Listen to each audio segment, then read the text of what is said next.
अब बात कर लेते हैं बिहार की। क्या बिहार में फिर से खेला हो सकता है क्या? क्योंकि उपेंद्र कुशवाहा के बयान ने एक बार फिर से बिहार में इस समय सरगर्मियां बढ़ा दी हैं। उपेंद्र कुशवाहा का बार बार बड़ी बैठकों से किनारा कर देना उनका, और तो और अब यह कह दिया उपेंद्र कुशवाहा ने कि जेडीयू के राष्ट्रीय कार्यकारिणी की बैठक बुलाई जाए। अगर हम बात करें तेजस्वी यादव और नीतीश कुमार की, इन दोनों नेताओं ने मिलकर अपनी सरकार तो बना ली, लेकिन कई बार दोनों पाले के मंत्री जब अलग अलग बयान दिए और एक दूसरे के खिलाफ दिए तो उसके बाद सवाल खड़े हुए हैं। लेकिन क्या कुछ कहा इस दौरान उपेंद्र कुशवाहा ने प्रेस कॉन्फ्रेंस के दौरान, वो भी आप सुनिए। रही है उपेंद्र कुशवाहा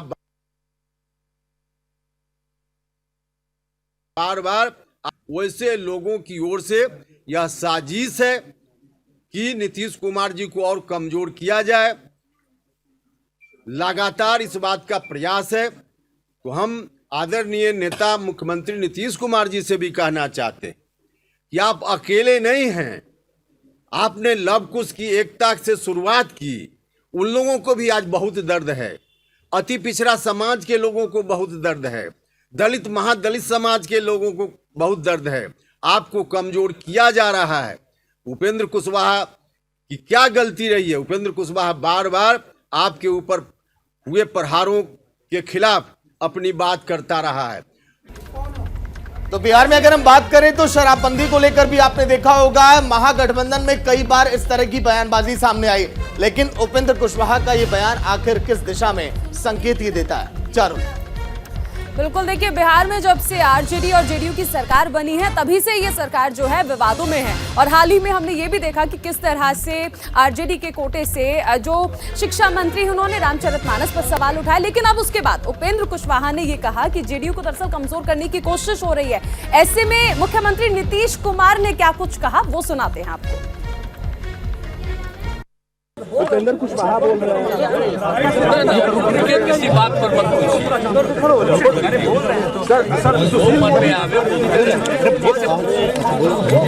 कोई हमारी पार्टी बोल रहे वो कुछ आजकल बोल रहे हैं, जो मर्जी बोले, हमको कोई लेना देना नहीं। हमारे साथ डॉक्टर निखिल आनंद जुड़े हैं, बीजेपी प्रवक्ता हैं। निखिल जी, बहुत स्वागत है आपका न्यूज इंडिया पर। आपसे ही जानना चाहेंगे कि जिस तरह हम देख रहे हैं कि सरकार जब से बनी है लगातार विवादों में है, चाहे कानून व्यवस्था को लेकर हो, शराब कांड को लेकर हो, हाल ही में जो बयान दिया गया रामचरितमानस पर उसको लेकर हो, अब जिस तरह से उपेंद्र कुशवाहा कह रहे हैं कि दरअसल जेडीयू को कमजोर करने की कोशिश की जा रही है, इस पर आपका पक्ष क्या है? देखिए, ये तो जेडीयू का अंदरूनी मामला है, लेकिन नीतीश कुमार ने 2020 में जो एनडीए को जनमत मिला था उस जनमत का अपमान किया है।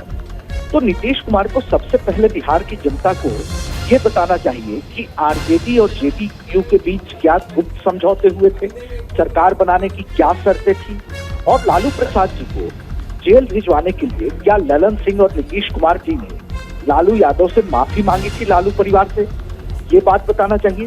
दूसरी बात कि ये नीतीश कुमार जी खुद को इस तरीके से स्वयंभू नेता बने रहना चाहते हैं, और कोई भी उनकी पार्टी में जो नेतृत्व के स्तर पर उभरता है तो उसको चेक एंड बैलेंसिंग करते हैं। और देखिए, ये दिलचस्प बात कि जॉर्ज फर्नांडिस जी जैसे नेता को भी नीतीश कुमार जी ने धकियाकर पार्टी से बाहर निकाला, जिनके पुत्र नीतीश कुमार जी का वजूद था, जो एनडीए के कन्वीनर भी जॉर्ज फर्नांडिस जी रहे थे। उसके बाद शरद यादव जी एनडीए के कन्वीनर रहे, जेडीयू के राष्ट्रीय। निखिल जी, घुमा फिरा के सवाल नहीं पूछूंगा, सीधा सवाल पूछ रहा हूँ, अंदर खाने कुछ चल रहा है क्या? ये अगर जेडीयू के अंदर खाने कुछ चल रही है कोई बात, तो इसके बारे में मुझे बताना संभव नहीं होगा। नहीं, वहाँ तो मेरा संदर्भ आप भी समझ रहे होंगे, मेरा संदर्भ आप भी समझ रहे होंगे निखिल जी। ये जेडीयू का अंदरूनी मामला है, इससे भारतीय जनता पार्टी का तो कोई लेना देना हो ही नहीं सकता। नहीं, उपेंद्र कुशवाहा जब दिल्ली आए थे तो बीजेपी नेता से जाके बाकायदा उन्होंने मुलाकात की थी, उसके बाद से ही बहुत सारी चर्चाएं बिहार में चलने लगी। देखिए, एक बात बता दूं कि सार्वजनिक जीवन में किसी भी तरह का प्रतिबंध नहीं है किसी के मिलने में, मिलाने में। उपेंद्र कुशवाहा जी से मेरे भी व्यक्तिगत संबंध रहे, हम भी उनका स्वास्थ्य का हाल चाल पूछ सकते थे, ये कोई बड़ी बात नहीं है। मेरी तबीयत खराब हो, कोई हाल चाल पूछे, ये राजनीति मूलतः इस तरह से लुका छिपी से नहीं होती है। और अच्छा निखिल जी, देखिए मैं स्टूडियो से सागर मिश्रा बोल रहा हूँ। क्या जिस मौके की तलाश में आप लोग हैं, क्योंकि देखिए नीतीश कुमार ने, आप लोगों ने बार बार ये जिक्र किया कि धोखा दिया है, जब इस तरह के बयान पार्टी के बीच से सामने आते हैं तो ये भी लगता है कि हाँ पार्टी कमजोर हो रही है। क्या जो मौके की तलाश है, मौका यहाँ पर नजर आता है क्या आप लोगों को?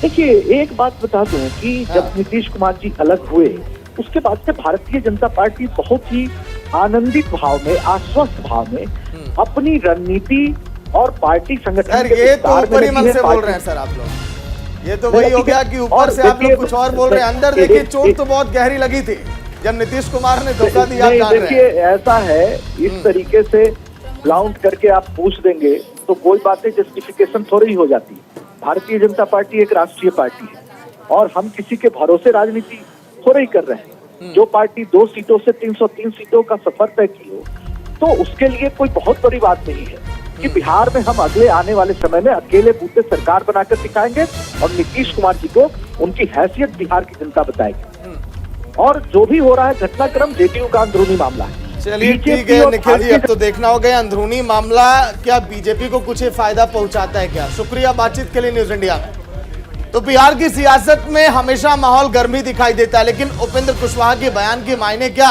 क्योंकि अगर उन्होंने जिक्र कर दिया कि जेडीयू कमजोर हो रही है तो क्या वाकई में ऐसा सही है? चारुल